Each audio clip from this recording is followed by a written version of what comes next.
Hello ladies and gentlemen, and welcome to this video. And in this video I want to wish Jim Morrison a happy 68th birthday.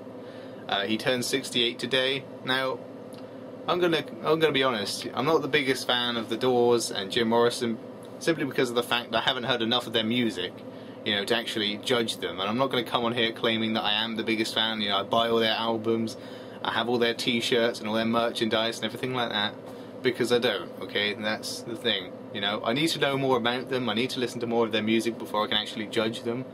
But from what I have heard, I do enjoy it. I do think it's good. But like I say, I need to, research, if you want to say that. It sounds like a scientific experiment or something, but I really do need to search more about them before I can properly, make judgment on them. So yeah, happy birthday to Jim Morrison. And also in this video I want to say, it's been 31 years since the death of John Lennon. I still can't believe it. If you want to call it an anniversary, it's not really something you'd like to celebrate, but still. I always wonder to myself, not just this time of year, being the anniversary of his death, but also throughout the year, I always think, wow, how can a man who fought for peace, love and happiness end up being brutally killed, That is a question that, quite frankly, I don't think I'll ever have the answer to. I don't think I'll ever work it out. It's just a question. It's almost like a question of life, How can somebody who fought for peace and love end up getting killed? I don't know. It's sad, really. But man, what a career he had, and what a life he had, really, I should say. Because, coming from, I don't want to say a screwed up childhood, but, his mother abandoned him, his father abandoned him, pretty much, he was left to, well, his Aunt Mimi took care of him, and he grew up quite rebellious. You can't really blame him, if you realise that neither your mother nor your father really wants you. Is it really a surprise he turned out to be such a rebel, And he went on to become an iconic musical figure, who is still remembered to this day. He was just in general a great contribution to music. I mean, he almost defined the 60s, throughout his music, like the hippie, peace and love movement. He had songs like "Give Peace a Chance." Well, that was in the 70s, but I mean, as far as the 60s go, he had "All You Need Is Love," and just, he almost defined what it was like for an era, because so many people are sad once he was killed. It was almost like a part of them just kind of left them, And his songs have so much meaning, and so much, his lyrics are so great you can actually relate to them.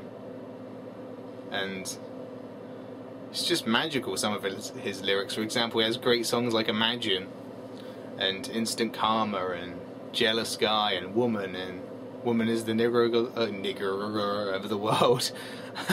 "Woman is the nigger of the world" and "Give Peace a Chance." That's more of a kind of anti-war anthem. It's what it's became, Everybody's, when the Vietnam War was on, everybody was outside saying, "Give peace a chance," singing the song and doing the peace sign. What a guy, though, seriously. I mean, don't get me wrong, he had his problems, he had his issues, Don't we all, nobody's perfect, everybody has problems, But at the end of the day, when you look at him, it's just incredible. You can always learn something about this man. He had a great sense of humour, great personality, He fought the government and pretty much won in his case about immigration. He was actually able to stay in the country and beat the Nixon administration and wow, it's an incredible story, Watch some of the DVDs and, the documentaries they've got about him, because it's something interesting, let me tell you. He lives on throughout his, well, he was like a revolutionary artist in a lot of ways, because he was thinking outside of the box, not just a kind of average musician. Wow, what a guy though. what can I say? I don't really know how to describe him in words. It's that incredible. But he does live on throughout his music.